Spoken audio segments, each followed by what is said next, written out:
Good morning, everyone. Welcome to the System Care Learning Series. My name is Lee Taylor, and I'm going to go over just a few housekeeping things before we get started this morning. Our session today is in Zoom webinar. That means that all attendees are muted and your videos are off. We are recording the session and it will be available soon. Please use the Q&A feature at the bottom of your screen for any questions for the presenters. We will have time for questions and answers during the presentation.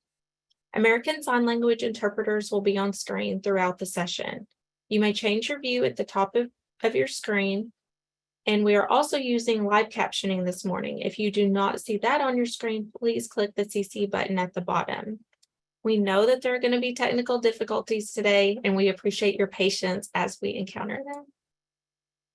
To be eligible for continuing education credit or certificates of attendance, you must be in the content portion of the webinar for at least 90% of the session to be eligible for a certificate. This is a mandate by the boards. Please do not leave the webinar until the conclusion of the Q&A, as that counts towards the session. You do not have to introduce yourself in the chat, as attendees and your time is tracked by Zoom.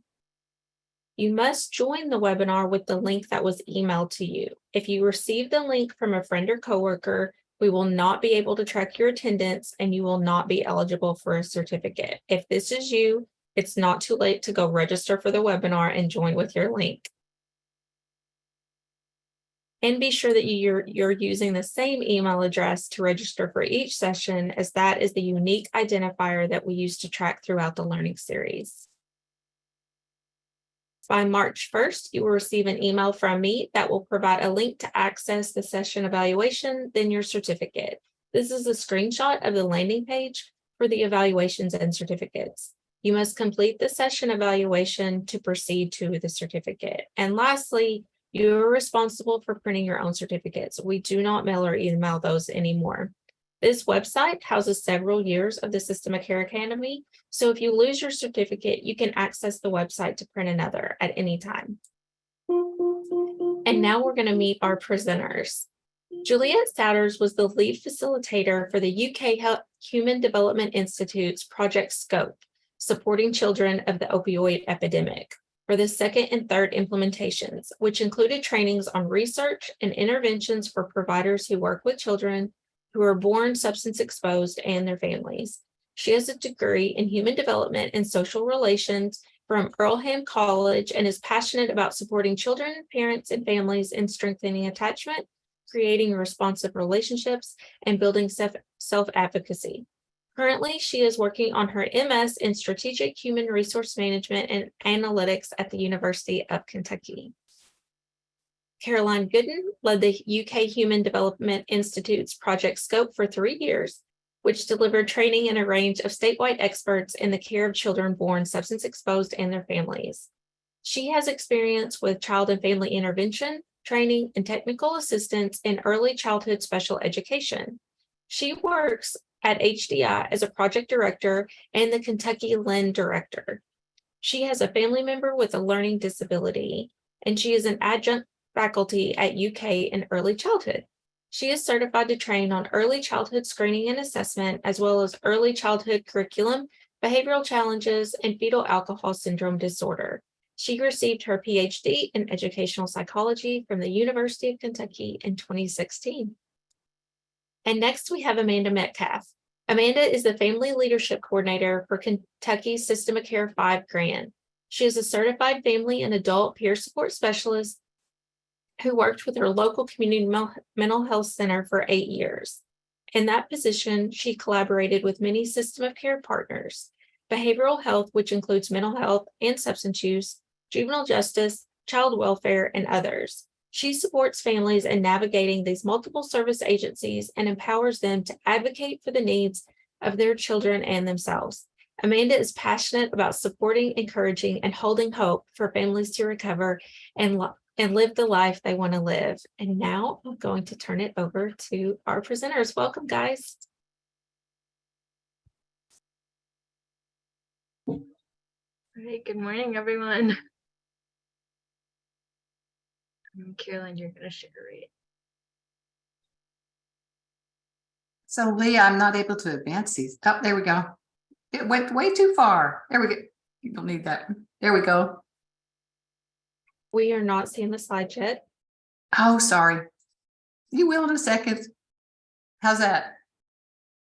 Perfect. We're on your objective slides. Okay. Juliet, is that where you'd like to be? You could maybe just go back to Okay. our first I slide. will do my best. How's that? All the way back there? Yes. Okay, great. Okay, hi everyone. Thank you so much for joining us on this Monday morning. We are so excited to be talking to you about fostering supportive care networks for families impacted by substance use disorder. You can go to the next slide. First, we'd like to introduce ourselves. My name is Juliet Souders. I am a white woman in my late 20s with brown hair. It's red in the picture, but and I am currently wearing a gray dress with a black and white cardigan. I am a graduate research assistant at the Human Development Institute at the University of Kentucky. And something fun about me is that I love to bake. So the most recent thing that I made was a chocolate cake with rosewater glaze, which was really great. So I'll pass it over to Amanda next. Thank you very much. Your all's picture looks so much better than mine. I was just sitting here looking at it. So good morning, everyone. My name is Amanda Metcalf. I am the Family Leadership Coordinator for Kentucky Partnerships for Families and Children through the SOC 5 grant. I'm a little bit under the weather still today, so a little bit hoarse, if y'all are wondering. I'm a person that is in long-term recovery. And like Lee said, I worked with families and youth at my local CMHC for 8 years, providing peer support services. I am a mom to 5 children. I always tell people, don't pray for me, come babysit. 3 biological children, and then my niece and nephew who I care for full time. So I went from having teenagers to having itty bitty babies again. So that's a little bit about me, and I'll pass it over to Caroline. Greetings, everyone. I'm Caroline Gooden and delighted to be with you all this morning. I work at the Human Development Institute. My background is early childhood special ed, and I'm now fortunate enough to do some teaching through the Kentucky LEND program. We focus on supporting persons with neurodevelopmental disabilities, and I also work on some early childhood projects, and delighted to be here with you today. I am a white woman with shoulder-length light hair, and I'm wearing a teal shirt today. Okay, so we'd like to share our objectives for the session. By the end of the presentation, we hope you're a bit more comfortable collaborating with families and other providers to build care networks that address a variety of needs. We also hope to give you strategies to connect with families and foster psychologically safe environments. And finally, we hope that you'll understand the importance of a holistic system of care for families experiencing substance use disorder. We do want to give you a heads up that we're hoping this can be an interactive session, even though it is a webinar. So we'd love for you to be as engaged in the discussion as you can, either by responding in the chat or writing down your response just for yourself. And you can go to the next slide. So we're going to get started with a question to answer in the chat or write down for yourself to help you reflect a bit on relationships. So what is a supportive relationship in your life? And then also what is a challenging relationship in your life? To give a few brief examples of this, a supportive relationship in my life is a close friend of mine who I talk to a lot, even though we live far away from each other. And we can talk about challenging parts of our lives, but we also have a lot of fun together when we get to visit each other. And a challenging relationship could be with maybe a coworker who has a different communication style than you do, or perhaps a family member who has a different value system. And also Amanda and Caroline, if you want to jump in and give some examples too, that'd be great. Yeah, so I was looking in the chat too, and I noticed that someone said, could it be the same person? And that is exactly what mine was. My example would be my mom. She has been very supportive in a challenging relationship. When I was new into recovery, we were trying to build that relationship back. And now we have a great relationship, but it took some time to work on that. So I just thought that was kind of neat that I was thinking of the same person. And I noticed that in the comments. And I would echo what Amanda's saying. I love reading what you have in the chat. You know, sometimes it's our family members who are supportive and sometimes our family members are challenging. I love your responses, you know, bearing family members that you're choosing. For myself, my example is my best guy friend, Steve, is my supportive person. He lives out of state. We like the same kinds of things. We think in similar ways. We process similarly. And I can call him and he can call me anytime we're struggling. And he listens and he validates. And he expresses confidence in me even when I don't have confidence in me. And then one of my challenging relationships is a close friend here in town. And we seem to have gone different directions. And we have a different path now. We have different activities. And so it's more challenging for us to find things in common and to have the closest that we used to have. And again, I'm enjoying reading what you all have in the chat. Juliet and Amanda, anything else we want to share from the chat? Yeah, we could read a few from the chat or just touch on them. Let's do that. So some people said supportive, my husband, husband, son and daughter, supportive, challenging, stepson, supportive relationship is a sister, supportive mother, challenging father, spouse is supportive, son is very challenging, close family members challenging relationship with my brother, best friend supportive, adult child challenging, supportive coworker and husband, challenging and supportive mother. We got a theme there. Yeah. Yeah, supportive sponsor, fiance and daughter, and support group friends. Mother supporting and challenging. Challenging dad. A lot of similarities. Yeah. Mhm. So we have some themes, and that's, you know, that's so important to recognize, is that relationships are complex and they can, you know, there's such a wide variety and it's not just black and white. And we appreciate you all thinking and sharing your own examples. Yeah, thank you so much. Okay, so this is another one that it really relates, right? So it's kind of going a little deeper and thinking about what makes those relationships supportive or challenging. So let's see. Oh, I think Amanda, were you going to talk a little more about this? Yeah, I can. So we just looked at our supportive and challenging relationships. So thinking about you and your relationships, what do you need to feel supported in those relationships? What do you need personally? And something that comes to mind when I think about myself and what do I need, I like to be listened to and feel like I'm not being judged by how I feel or what I'm saying. So those are some things that I like, you know, in my relationships that make me feel supported. So if you wouldn't mind to take a moment and share in the chat box, what do you need to feel supported?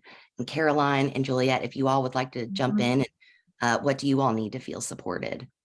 I love what Ben said here. I want to get back. Ben says relationships are challenging, friendships are supportive. I think that's really a wise statement. Yeah, gonna have to write that down. And I would say for me, as I thought about, you know, what do I need to feel supported? I mentioned this, you know, I need to know that someone believes in me, even when I don't believe in me, and that they really listen and not try to fix me. Oh yeah, I like that. I hear being non-judgmental, empathy, respect, and honesty. Juliet, how about you? Yeah, for me, it's I really like, if I'm talking to someone about something that's difficult for me, I really want to feel that they're fully listening to me. So like set down the phone, make eye contact so that I really feel heard, right? And I see that a lot echoed in the chat as well. Yeah. I like this being, getting honest feedback, whether we agree or not. Just listen, not always trying to fix. I like that as well. Yeah. Well, there's some great responses in the chat. And I Mhm. see a lot of being listened to is really important to a lot of people. And this is going to tie in so well to what we're talking about is some of the strategies that we use. Validation, See, connected and present. It's a good one. trusting. So there's a question, should we offer guidance? I think that's everybody's call. What I say with my friends and clients is, do you want my suggestions? And then I give them if they want them. And if they say no, then I don't. I have a friend who models that for me. She's like, do you want me to give you feedback? And I'm like, yes or no. I really appreciate that she gives me that opportunity. I like that, Caroline. Something my partner says is this a fix it problem, or do you want me to just listen? To just kind of get that out of the way in the very beginning, because sometimes we might need someone to just listen. And I love what Ashley says, being present, just being present during those major life events and crises, people who show up for us. Don't have to do anything sometimes, but be there. Yeah, I see someone said being heard and honest feedback, whether I like it or not. So I think that's such a good point to have, like the balance of, checking in with people like, do you want my feedback? And then also having people around you who are willing to give you, that honest evaluation of yourself and what's going on. All right. So thank you all so much for these amazing responses in the chat. We do appreciate you all taking the time to put those in there. And I guess I will pass it back over to Juliet. Okay. So after speaking about some of the ways that we feel most supportive, I want to touch on psychological safety. So this is a great quote from Amy Edmondson that really shows what psychological safety is all about. So it says, a belief that one will not be punished or humiliated for speaking up with ideas, questions, concerns, or mistakes. So psychological safety is such an important foundation for creating supportive interactions, because it allows people to feel safe and comfortable in being themselves, and making mistakes without being chastised, and ultimately gives people the chance to learn and grow. So environments that allow people to speak up and share their ideas, values, goals, and hopes are more innovative and allow for people to use their strengths in creative ways. Psychological safety also reduces stress and improves well-being, likely from a person feeling more heard and less like they're walking on eggshells. So that's kind of the basic foundation that we're going to work off of for the rest of our topics that we talk about. So just keep this in mind as we continue on. And you can go to the next slide. So what do families and individuals need from providers to feel psychologically safe? Firstly, we need to consider culture, which includes systems of belief, ways of life, behaviors, customs, values, and expectations of a particular group. Then we're going to consider practice, which is the application or use of an idea or method instead of only the theory behind it. And then we're going to talk a little bit about peer support, which is peer-to-peer, providing knowledge, expertise, and support to families, adults, and youth. They have lived experience in navigating the system of care. Peers have been there and done that. And you can go to the next slide.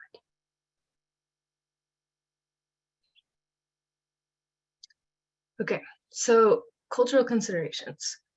A sometimes challenging but incredibly important part of working as a provider or with families in general is to try to know and understand the culture of those you're interacting with. And even though the golden rule says to treat others how you would like to be treated, when being culturally conscious, It's more important to treat others as they'd like to be treated.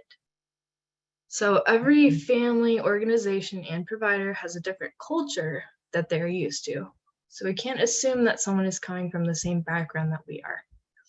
By respecting and following each family's traditions, we can build stronger relationships because they will feel more understood and thus more psychologically safe. So some examples of differences in culture that we can pay attention to would be that, let's say, some families take off their shoes at the door, right? Well, others might not care. Some may sit on the floor when they talk or communicate with children or guests, but others might not be comfortable with this.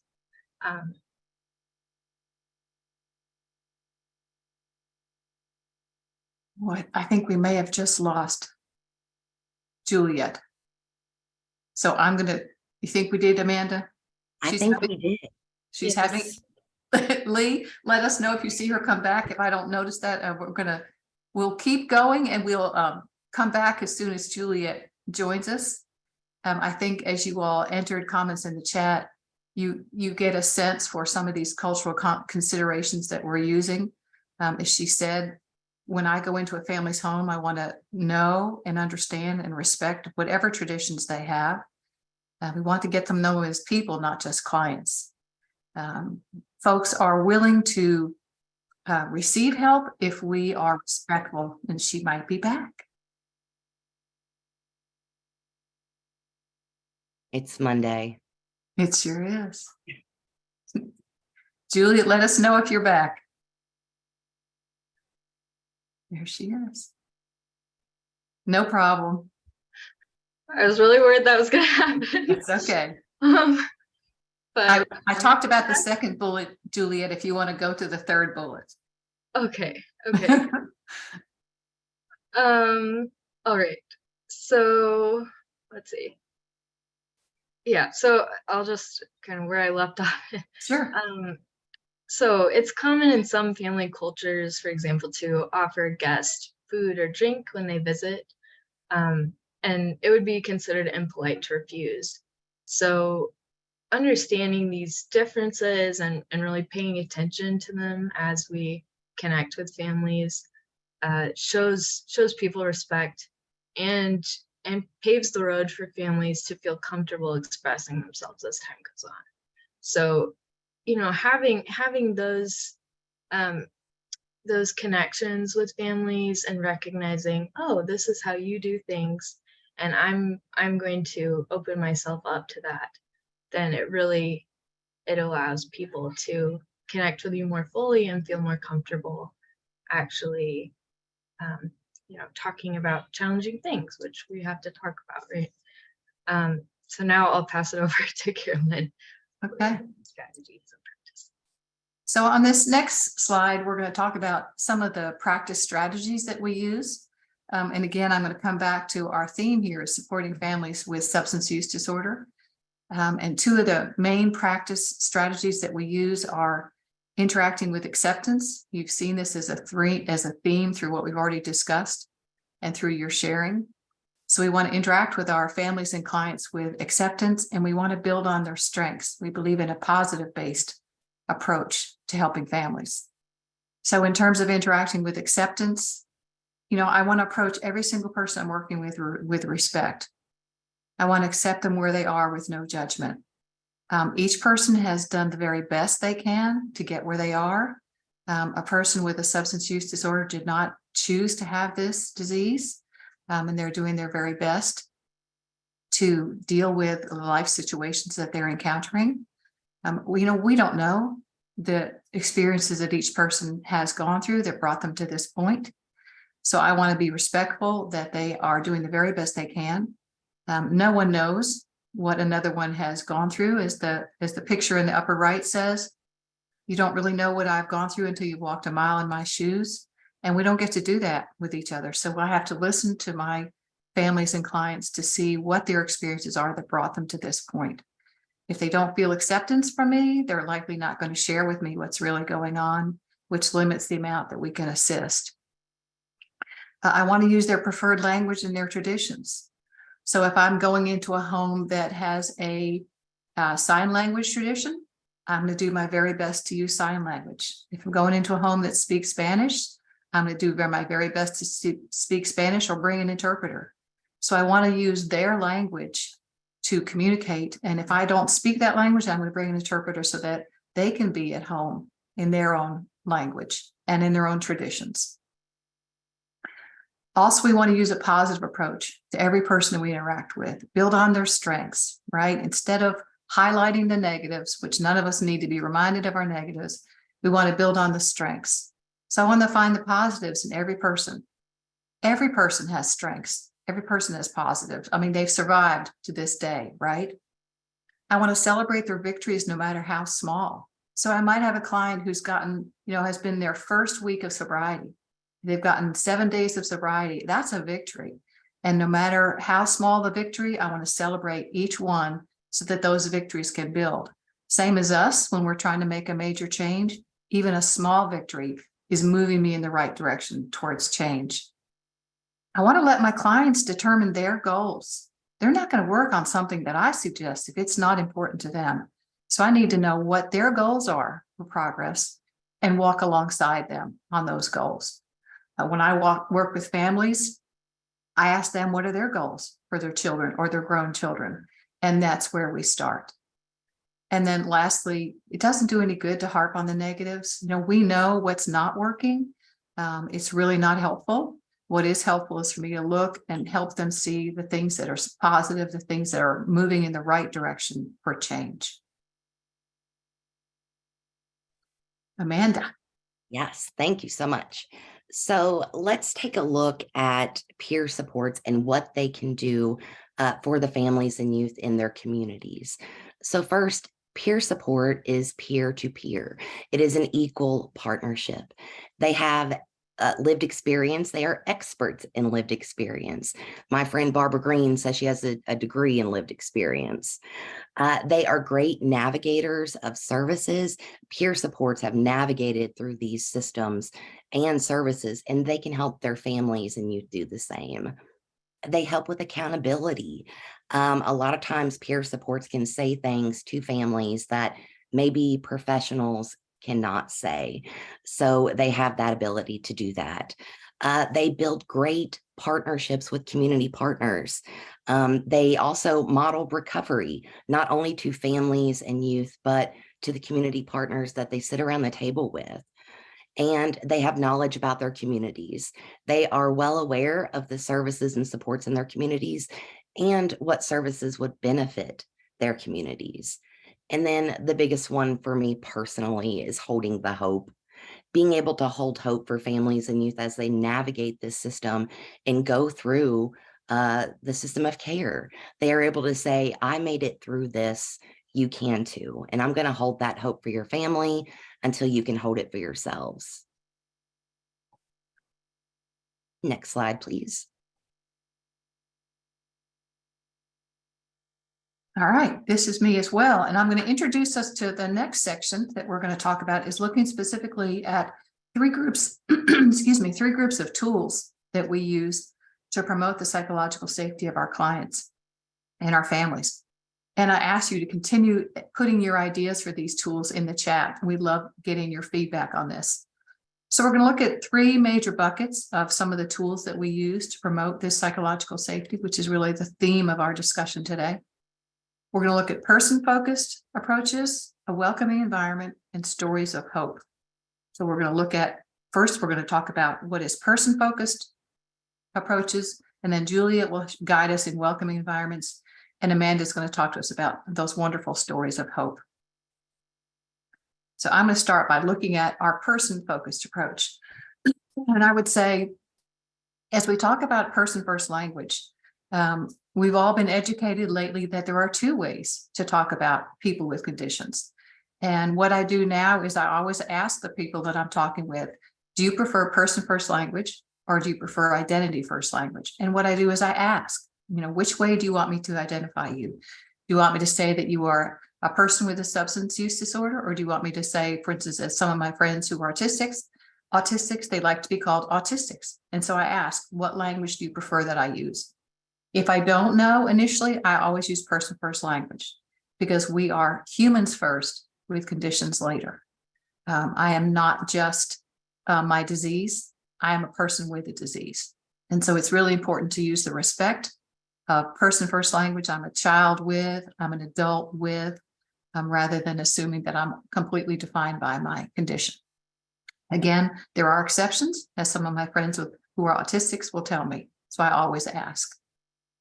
The second major approach that we use in terms of focusing on the folks that we're working with is I wait for them to say all they need to.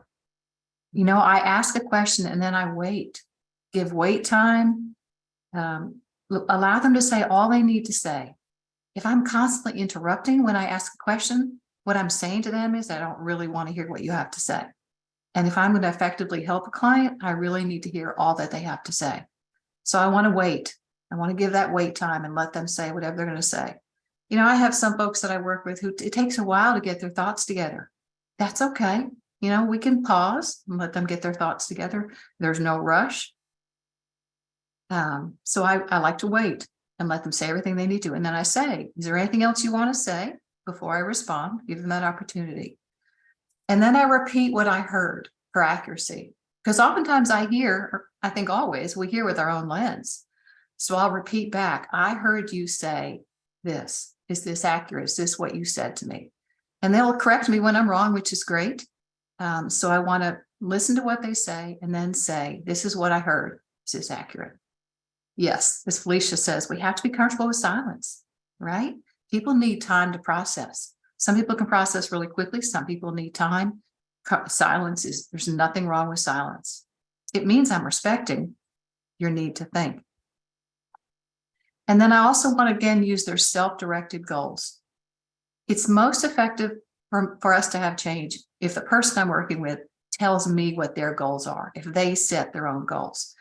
We know in the school systems, as teenagers with disabilities who have education plans, they begin to attend their planning meetings and they set their goals for the future. That's the most effective way. So again, I want to let them tell us what their goals are, let them set the goals. And I want to encourage them to dream big. As Amanda's going to talk to us about hope, you know, express the confidence that I have in them. Yes, Patricia says, we have to have buy-in, right? I need their buy-in in what they're working on. Otherwise, it's not going to be effective. So I encourage them to dream as big as they can. Because the higher my expectations, the higher I'm going to do, right? So let them dream big, which lets them know that I believe in them and in them accomplishing the goals that they have.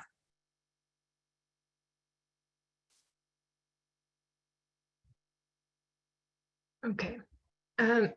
So creating a welcoming environment can be a really great way to increase psychological safety, even from a first meeting with an individual or family.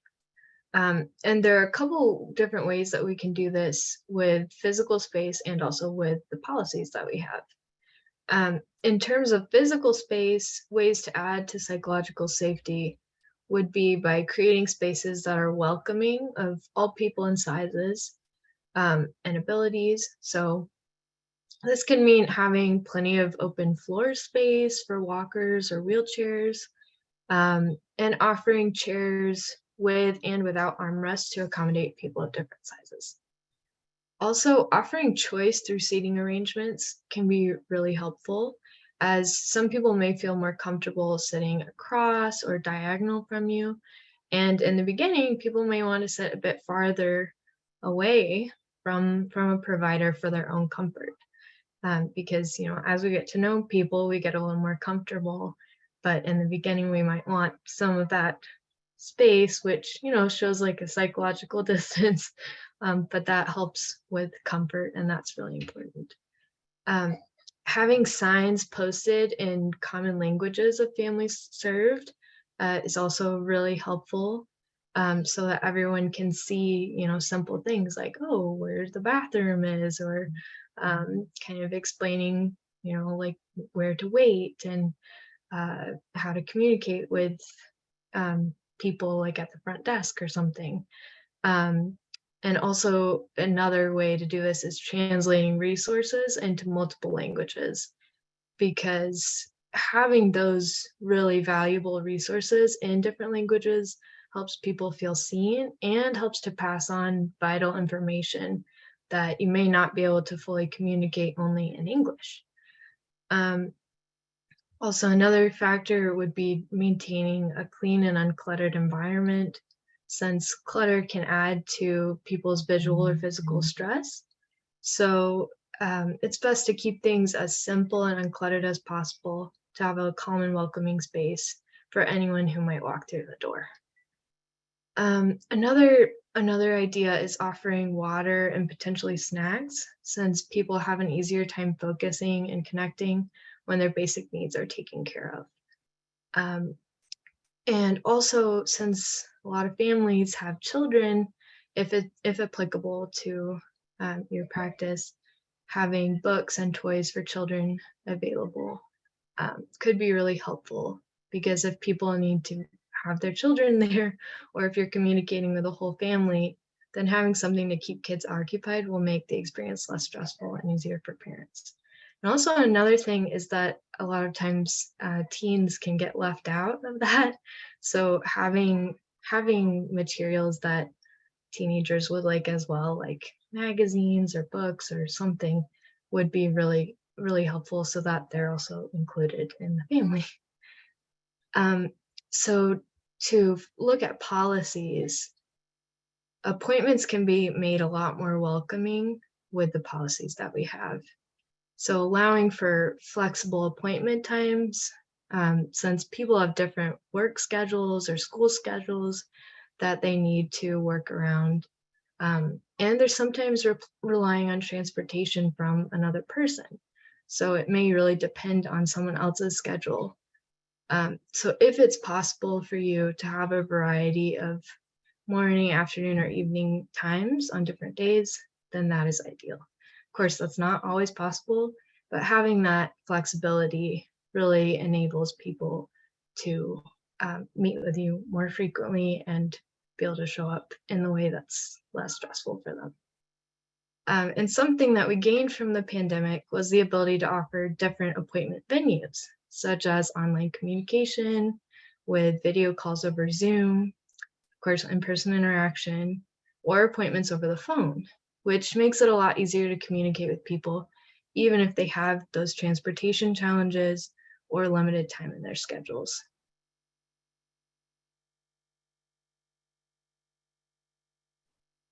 Oh, bless her heart. Did we lose her again? We did. So Amanda, I think I'm going to go to the next slide to you and we can come back as she Yeah, comes. that's okay. Yes, sounds wonderful. Okay. Okay, so we are going to move into holding hope for families. And you all heard me mention this earlier, holding hope for families and youth that we serve. So a couple little points here. Sharing stories of hope with families holds hope for families. So one thing that stuck with me and gave me hope when I was going through addiction and dealing with child welfare was when I walked into an office and met with a peer support specialist.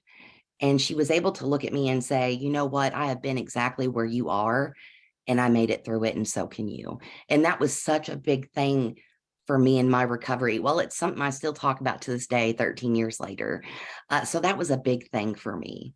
And then sharing the successes and the challenges with families. So it's easy to share in some of those successes and feel good when the good things are happening. The hard part is sharing when the bad things are happening, being there for families when things are not going so great, whether that is a backslide in recovery or certain legal issues or just a setback. It's easy to say that, you know, they're being non-compliant. That is a word that I heard, I always say, growing up in the community mental health center or wherever, you know, partnering with other agencies, non-compliant. But that is when our families need us the most, when they face those challenges. So being able to look at your family and say, I am here no matter what, and letting them know that they can call you even if things are not going so great. Call me before these things start happening.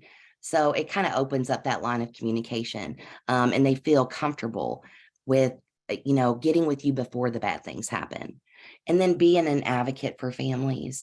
being an advocate for families and youth, really making sure that families and youth have a choice and a voice in all of their treatment, hearing directly from families and youth that have experienced your services can only improve your services. And then modeling recovery, kind of touched on this a little bit earlier as well. Modeling recovery for families that are struggling with addiction and mental health issues really shows them that recovery is possible. And the big thing there is it shows other providers, other community partners that recovery is possible, that our families and youth can get there. And then finding strengths where others see challenges. This is also kind of another one of my favorites that I try to do in all different life aspects, but finding strengths where others see challenges. And we're going to talk about this a little bit later when we go over stigma and how that affects our families. But think about how some families might be looked at if they receive food stamps or they use local resources. It can be perceived that a family is using these benefits or taking advantage of the system. Instead, try to turn it into a positive or a strength and say that a family is able to provide for their family. That family is able to identify a need for their family and make sure their family has what they need. So trying to turn those kind of negative things into positive things. And then listening to the wants and needs of families. Sometimes we feel like we know what a family needs or what would be good for a family. If they would just listen to us, or if they would just do what I tell them to do, everything would be fine. But we never really know what a family needs unless we ask them. We have to let families make their own decisions, and we can put together an amazing treatment plan. But unless we create that with our families, it's not their plan, but it's our plan. So just listening to the wants and needs can really help a family get to where they want to be, live the life they want to live. Okay, and I'll pass it back over. Okay. And Amanda, I think this is yours as well to introduce our next section. Oh, absolutely. Okay, so what do families and individuals need from providers to feel psychologically safe? So the next three things we're kind of going to discuss as the presentation goes on is toxic stress. We're going to be looking at addressing stigma and some of those social supports that could help our families be successful and live those lives they want to live. Next slide, please.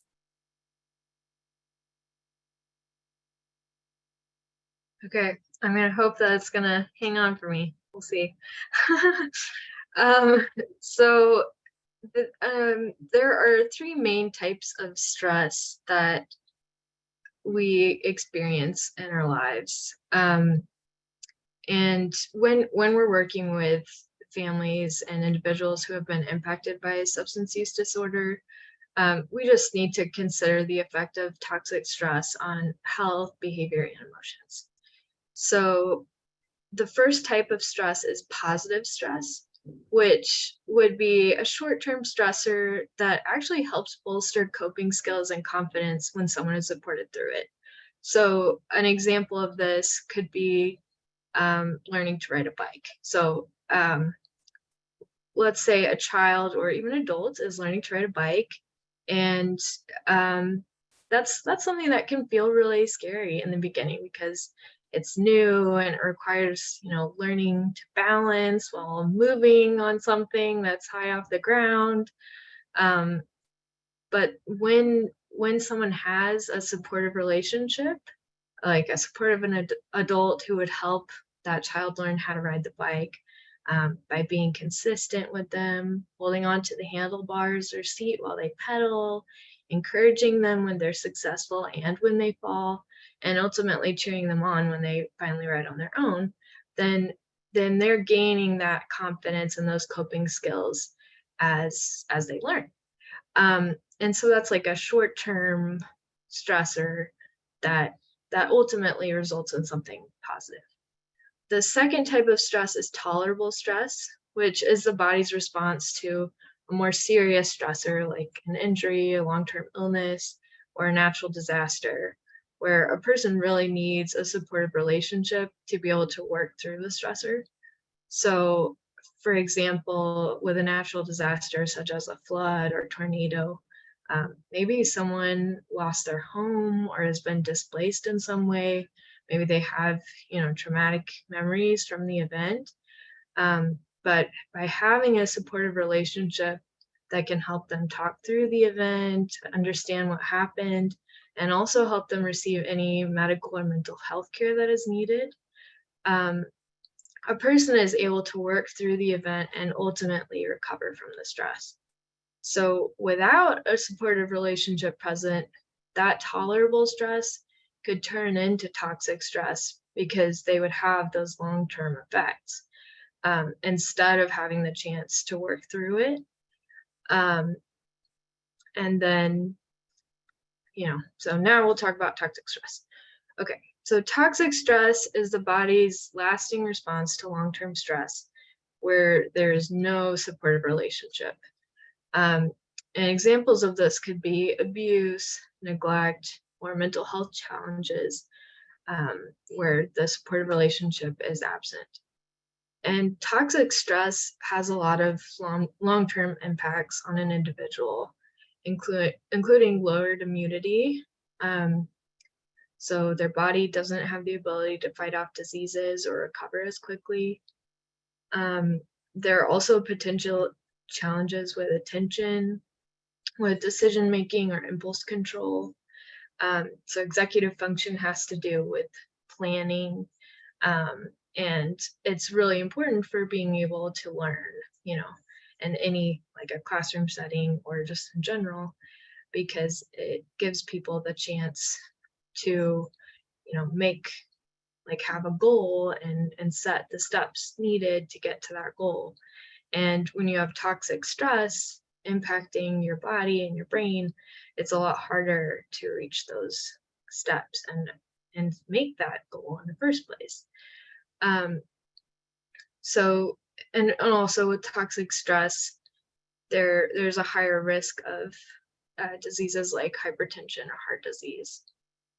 But the good news is that by having psychologically safe and supportive relationships and environments, the effects of toxic stress are buffered.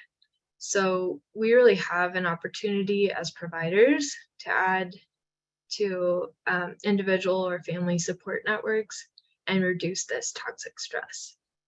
So that's one of the reasons why it's so important to consider, creating those supportive relationships, and recognizing that, we have this picture here, it has a little umbrella and it says supportive relationships. And so even with everything going on around it, having that supportive relationship is like a little umbrella protecting someone from toxic stress. And now I'll pass it on to Amanda to talk about stigma, which is something that really contributes to toxic stress. Thank you, Juliet. Thank you. So addressing stigma, go ahead and so here are a few little tips. Go ahead and get it out of the way. When a family goes to get services, whether that be voluntary or mandated, they are well aware of that stigma. Families know the stigma of being involved in child welfare. So being empathetic and understanding will help families kind of navigate through that. Before I was mandated to get services, there were years that I wanted to get clean and sober. I wanted to get help, but I was so scared of what would happen. I had children, and I knew that if I went and got help, what if child welfare come into the picture and took my kids away? What if they looked at me like I would never recover? So there is a lot of stigma around that, and that causes a lot of families and youth not to seek services because the stigma around those services. So being empathetic and understanding and, working that through with families is really important. And then focusing on the strengths and not the stigma. We kind of talked earlier about the stigma with families getting food stamps and how that can be perceived. So instead, turn it into a strength. Find the strength that a family has. Sometimes what we stigmatize can be a great strength if looked at in just a different way. And then being a champion for families and use that champion language. Advocate for families. Change will only come when someone takes the first step to make it happen. Use that language with community partners that's strength-based and positive. You may find yourself being a family's biggest supporter, the biggest advocate. I know when I did peer support services and I worked with families, I found myself advocating for families and trying to change the stigma around. I noticed there's quite a few peer support specialists on the webinar today. A big whoop whoop to you all, just saying. So you may find yourself being that family's biggest supporter. I know still to this day, there are people that went down my recovery road journey with me who are still in my life, and they still to this day advocate for me and my family. So I'm very grateful for those champions that I had in my life. Okay, next slide, please. All right, so we are going to do another little activity. If you would just take a moment and type in the chat box, what types of stigma have you seen? What stigma or biases do I have? So if you would just take a moment, we'll actually give you 20, 30 seconds, whatever you need to type this in. But just stop and think for just a moment. What types of stigma have you seen? What stigma or biases do I have? And then we're going to kind of talk about that a little bit. And I would add, this is a non-judgment zone. We all have Absolutely. stigma. And so we just, this is time we can say what stigma we have or have experienced without any judgment from each other. Oh, there are some amazing responses. I like this one. Let's see. Patricia, if parents love their kids, they would stop using. Absolutely. Absolutely. Thank you for adding that. Thank you. Why aren't they working? They did this to themselves, which does not follow the disease model at all. Right? Impatience if they're not doing what we ask them to. Mhm. Addicts are selfish. It's a disease. That the families are at fault for living in poverty. Absolutely. I remember, this might be a good time, but I remember the former commissioner for DCBS, Marta Miranda Straub, she had a comment and she said that, poverty is not neglect, and trying to, change that mindset. I just thought that was such a powerful statement. Absolutely loved it. Thank you for sharing. I hear all the time that they did this to themselves. Why won't they stop? They could, if I'm the subject of domestic violence, I would leave if I wanted to. That we know that is not the case. We've got people seconding what Brittany said. I'm trying to scroll back to that. Parents who work don't need support. Oh, right. Absent parenting causes kids to use drugs. Oh, yeah. These are really great instances of the stigma we encounter every day. I've heard they chose this life. Oh, I like this one. Clients who are on MAT services saying they are not in recovery. That's actually one that I hear quite often as well. That's medically assisted treatment. Yes, I'm sorry. Yes, medicated assisted treatment. Schools stigmatize students and families. Yes, we do.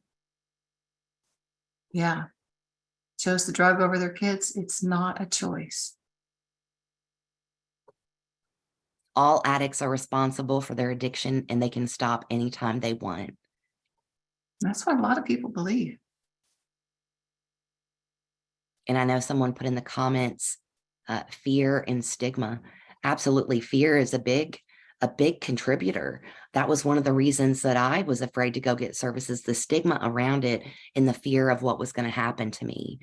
And it takes a lot to kind of work through that, to work through that fear and to work through the stigma and to make it out on the other side. It's a lot of the unknown. Thank you for sharing that. I love this comment from Kathleen, the language of noncompliance. You know, when we see that clients aren't doing what we ask, it's like they're being noncompliant. No. Marginalizing. Yeah. This is a really good one from Elle. It says, in relation to children with trauma and neurodiversities, that child is bad, as opposed to what has this child been through, or how can I help create a better environment to create a safe space for them? Right.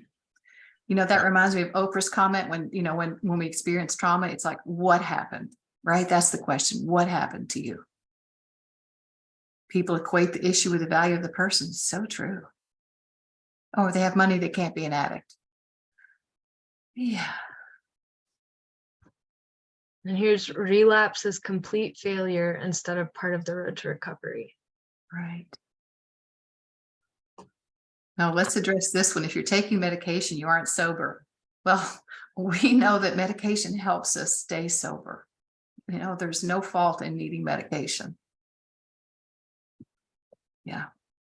The catch-22, parents need to get a job, then they're gone. They're blamed for being gone and not watching your children. That one caught my eye as well because I have 5 children. So I was like, oh yeah, that one hits a little home there. Yeah. What great responses. Trauma responses for children diagnosed with ADHD. I mean, I know a lot of my friends with autism feel traumatized from the treatment they received.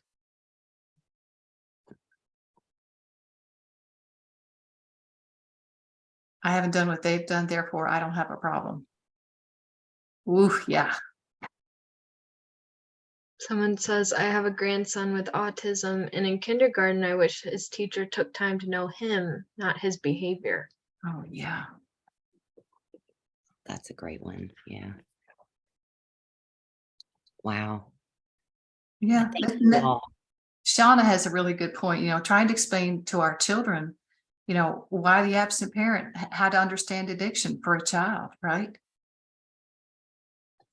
What I know to do is to explain as early as they ask, you know, it's a disease.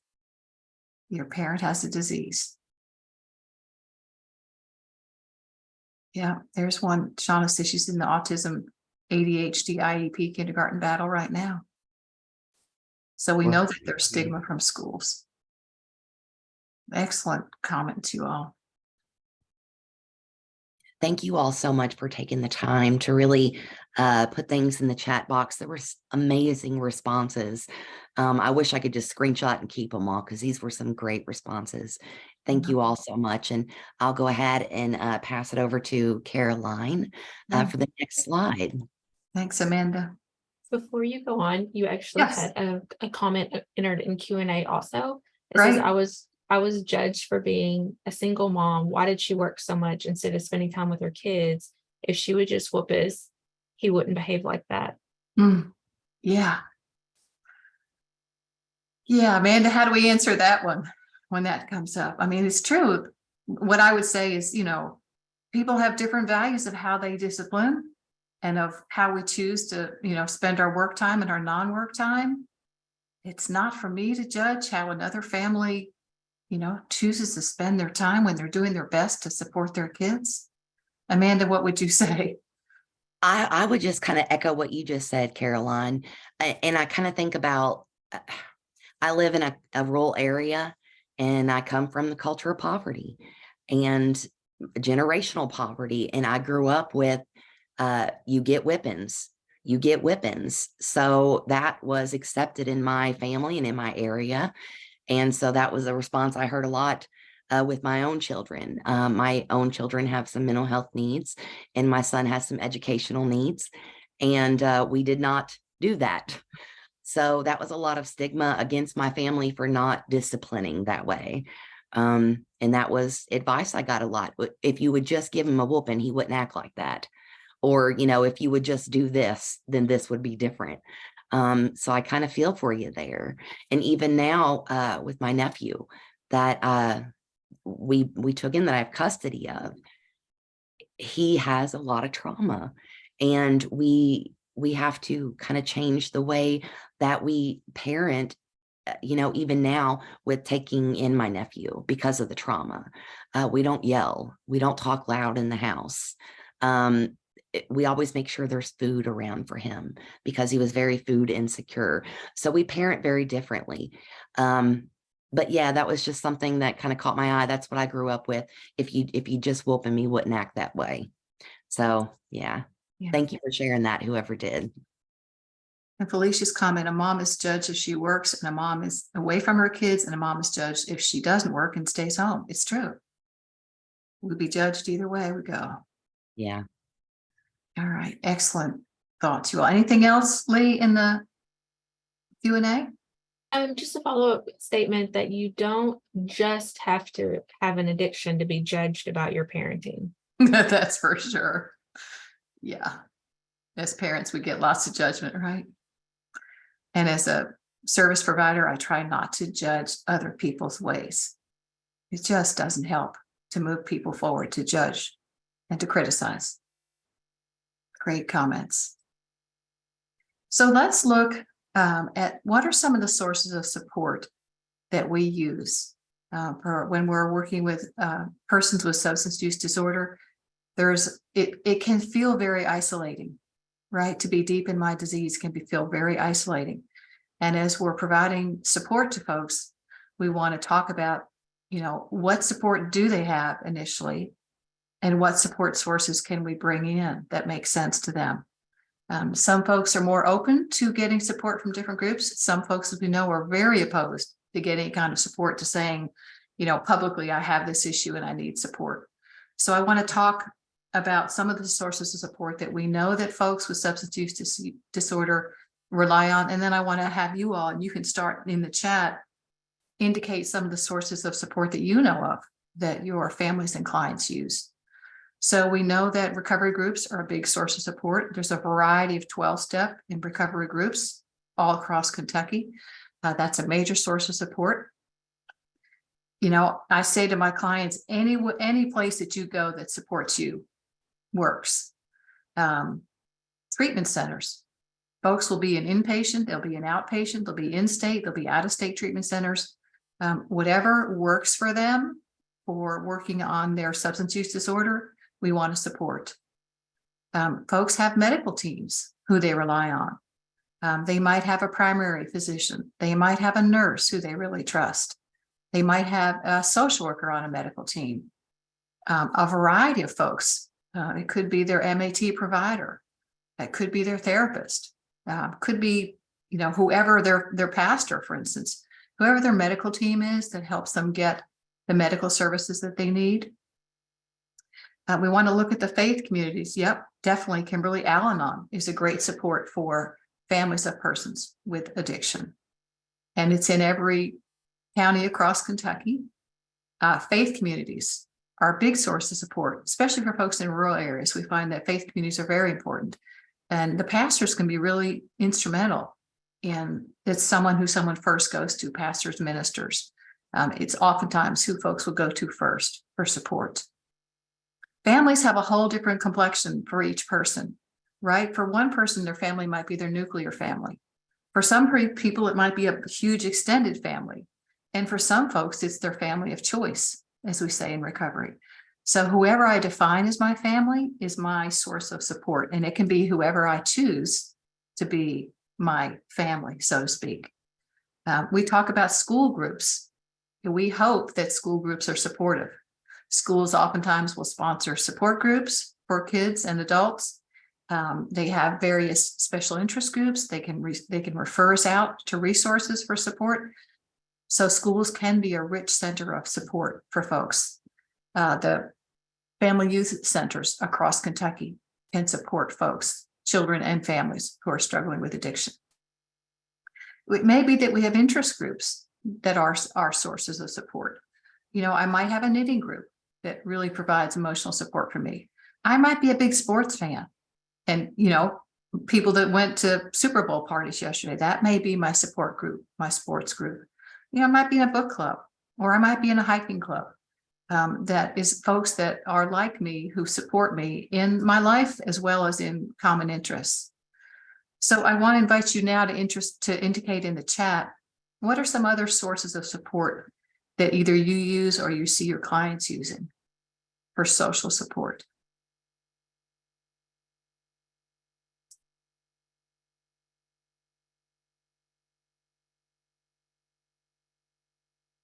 Neighbors. Oh yes, social media. NA, AA, Al-Anon. Yep. Church, youth sports teams, church groups. Chosen family. Yeah, women's club, knitting clubs, Celebrate Recovery.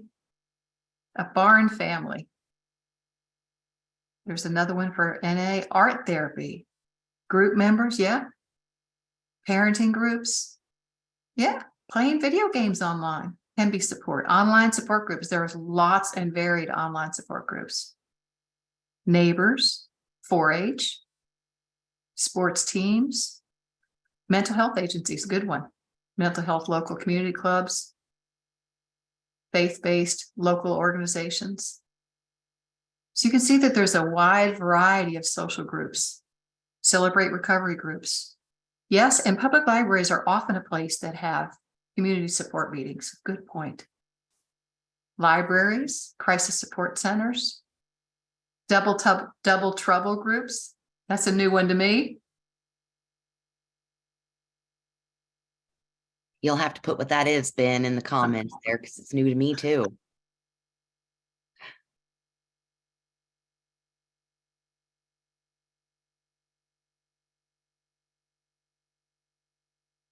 Okay, mental health and substance abuse.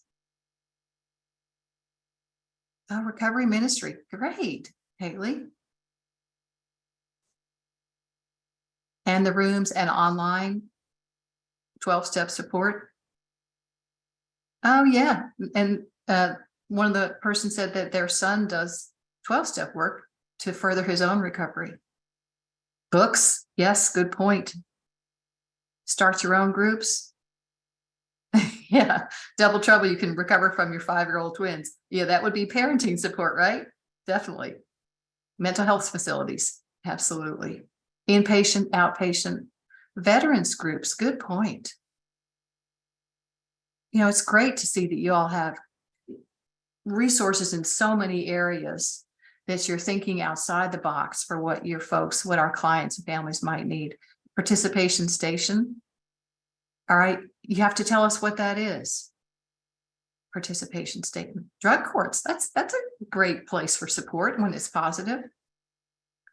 And what is LE? So let us know what is participation station and what is LE. These are great new resources, you all. Friskies, yep. Family youth centers. Law enforcement, let's hope so. MAT treatment facilities. Oh, LE is law enforcement then. Okay, gotcha. Yeah. Well, those are excellent, you all. You can keep putting them in the chat and we'll come back and mention those. Juliet, do you want to go back to some of the welcoming environments? I think that ties in nicely to this. Yeah, let's go back for a second. I'll go back there. Angel Initiative Program. Oh, yes. Yes, at the state police posts. There we go. Okay, so we just want to go back quickly for welcoming environments, just because my slide cut out. I would love to hear from all of you on what you have done to create welcoming environments, or things that you have noticed that have made you feel welcome in an environment. And it can be, again, those physical spaces or the policies that you've created or added to your spaces to make them more welcoming for everyone. So if you can respond in the chat, tell us about your welcoming environments that you've created.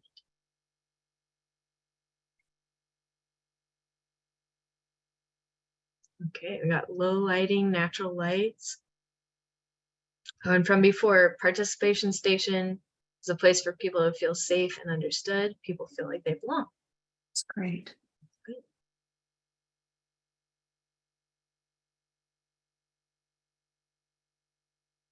Okay, warm waiting rooms, not sterile looking waiting rooms, for sure. Yes. Food is good. Yeah. Fidgets, colorful decor. Varied seating, offer Beanbag. water and tissues. That's good. Yeah.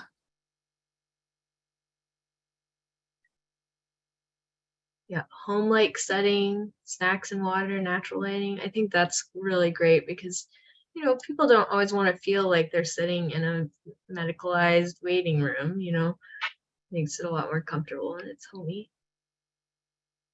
I love this person who shared that her son has autism and doesn't like balloons. And so when they go to birthday parties, they don't have balloons because that would startle him. It's very kind. Yeah, that is. Some people use diffusers for a calming scent. Soft music. Pictures with positive affirmations. Oh yes, stress balls. Speaking Spanish to the person that prefers it. It's great. Oh, wait a minute. It jumped. Sorry, Juliet. It's all good. Making sure you have enough chairs and the garbage is empty. Yeah. And someone said friendly front desk staff, so important. Regarding the first person you meet. So true. Yes. Yeah, because that's your first interaction with a new place, and it really can set the scene for the rest of your time there. And I love Micaiah's note, you know, fidgets and coloring pages for adults, right? That's common for us too. Yeah, toys or activities for children. Coffee. Coffee. Love the coffee. Yeah. Children's room filled with children's things for children, puzzles, dress up. Oh, an inclusive restroom. That's a great point. Yeah, changing station. Yeah. Yeah, open kitchen full of water and drinks, healthy food options for whoever needs it.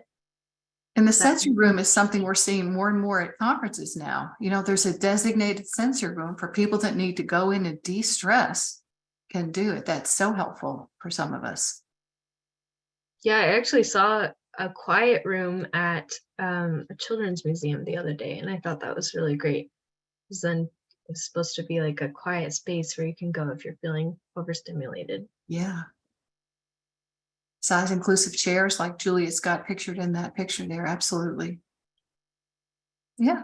Hard candy. Oh, pet friendly environment. I like those for people that have a therapeutic animal. Yeah. Water for the animals. Yeah, And soft colors, nice smell, soft music, all good to set the ambiance. healthy snacks. Yes. Non-sugary snacks. Oh, yes. Yeah. Great. Those are Yeah. such welcoming ideas. Water. Mhm. Chair close to the door, right? Oh. Wall hangings that represent diverse LGBTQ folks. Nice. Yeah, adolescent rooms decorated for items unique for that population. Yep. Various kinds of racial diversity in pictures.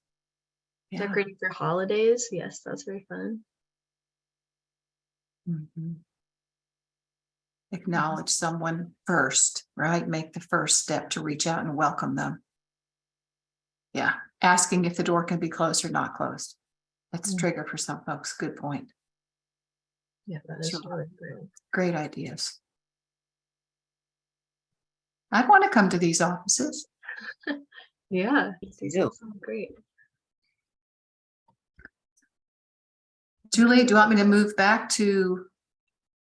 Yeah, thank you so much, everyone, for sharing these welcoming spaces. I think that is really great. One last one, display resources. That is so important. Yes, have them there so people can pick them up on their own.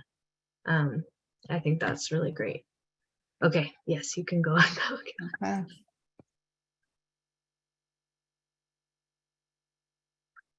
think we're here.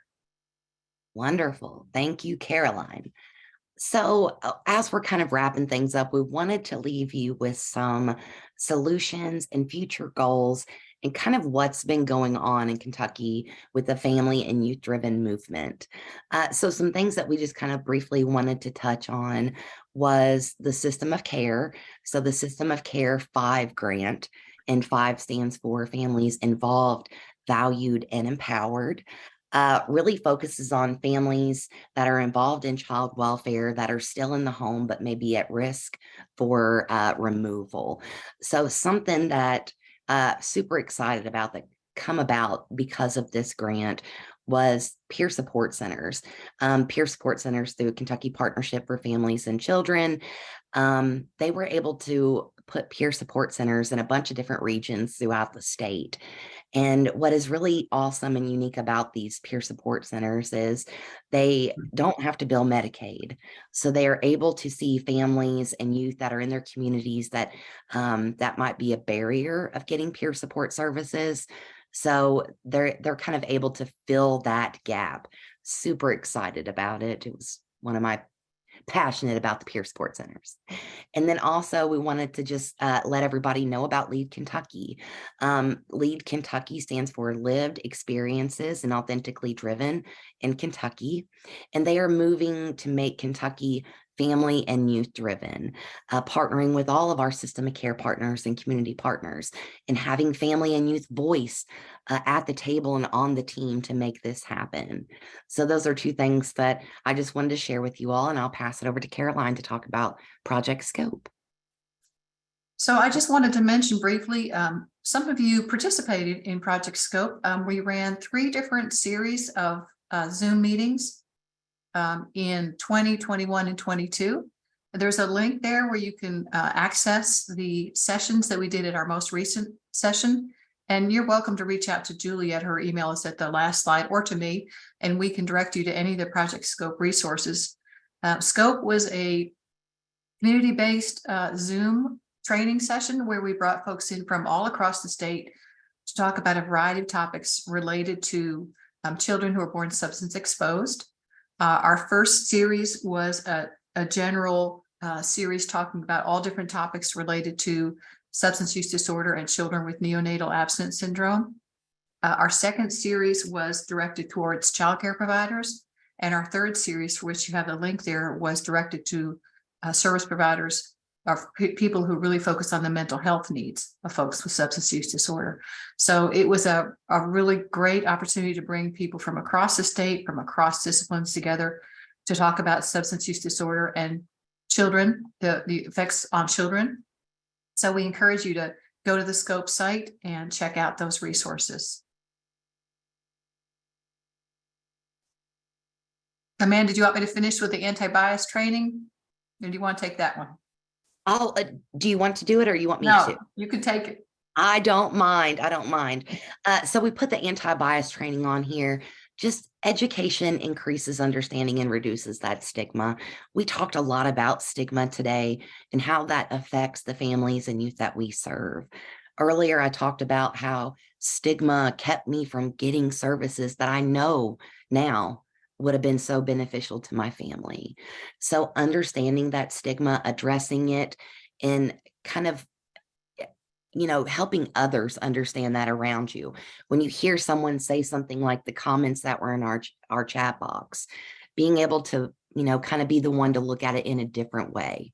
So just kind of understanding that is why we put that on here as well.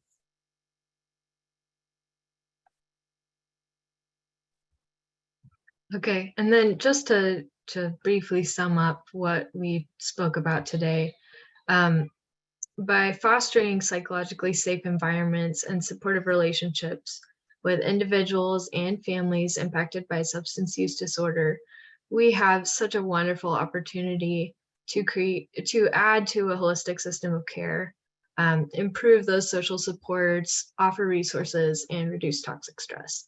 So thank you so much for coming today. You can move on to the next slide. We have an evaluation link here. So I'm not sure, maybe we can put it in the chat. She But- is going to. Oh, okay, yes. And this is in addition to the system of care evaluation that you'll get. This is one for us. We ask you to click on it and give us feedback on this session so we can improve future sessions. And it is in the chat now. Okay, wonderful. Thank you so much. Okay, you can go to the last slide. And if you would like a full list of resources that we used for this presentation and also just additional resources for throughout Kentucky in different regions, then please contact me or Caroline or Amanda, and we can get that to you. My email is up there. It's juliet.souders@uky.edu. And I'll be happy to send that to you. And also it's possible that it could be posted in some way or sent out to participants. I'm not sure. But thank you so much. It was wonderful being here with you today. Thank you so much for adding so much in the chat. We really enjoyed hearing all of your responses. And we're open to any questions or final comments that you have. Yes, for sure. And as Lee says, the link for his certificate will arrive by March 1st, which is different from ours. Appreciate you all being such active participants. Thank you guys for being with us today. This was great. I loved all the examples and you taking time to respond to those in the chat.